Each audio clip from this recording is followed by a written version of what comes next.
आइ सुनू मैथिली हनुमान गीत। जो नीक लागे तो लाइक शेयर और सब्सक्राइब जरूर करू। अंजनी के पुत्र हनुमान यो, तुलसी जी के माला। अंजनी के पुत्र हनुमान यो, तुलसी जी के माला। कहाँ से एलखिन रामचंद्र लक्ष्मण, कहाँ से एलखिन हनुमान यो, तुलसी जी के माला। अंजनी के पुत्र हनुमान यो, तुलसी जी के माला। अयोध्या से एलखिन रामचंद्र लक्ष्मण, लंका से एला हनुमान यो, तुलसी जी के माला। लंका से एला हनुमान यो, तुलसी जी के माला।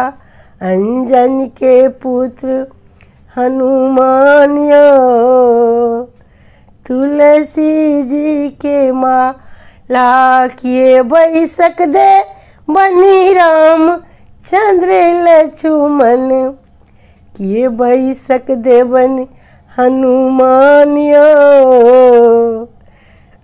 तुलसी जी के माला।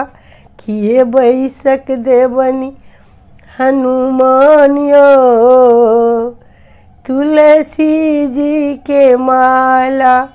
अंजनी के पुत्र हनुमान यो, तुलसी जी के माला।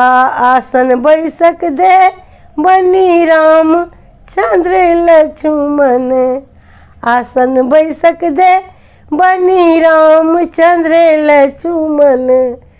गाछे बैसक दे बनी हनुमान यो, तुलसी जी के माला। गाछे बैसक दे बनी हनुमान यो, तुलसी जी के माला। अंजनी के पुत्र हनुमान यो, तुलसी जी के माला। किए भोजन दे बनी रामचंद्र लक्ष्मण, किए भोजन दे बनी रामचंद्र लक्ष्मण। किए भोजन दे बनी हनुमान यो, तुलसी जी के माला। अंजनी के पुत्र हनुमान यो, तुलसी जी के माला। पूरी भोजन दे बनी राम चंद्र लक्ष्मण, पूरी भोजन दे बनी राम चंद्र लक्ष्मण। लड्डू भोजन दे बनी हनुमान यो, लड्डू भोजन दे बनी हनुमान यो, तुलसी जी के माला। अंजनी के पुत्र हनुमान यो, तुलसी जी के माला। किए विदाई दे बनी रामचंद्र लक्ष्मण, किए विदाई दे बनी रामचंद्र लक्ष्मण। किए विदाई दे बनी हनुमान यो, तुलसी जी के माला। किए विदाई दे बनी हनुमान यो, तुलसी जी के माला। पीताम्बर विदाई दे बनी रामचंद्र लक्ष्मण, पीताम्बर विदाई दे बनी रामचंद्र लक्ष्मण।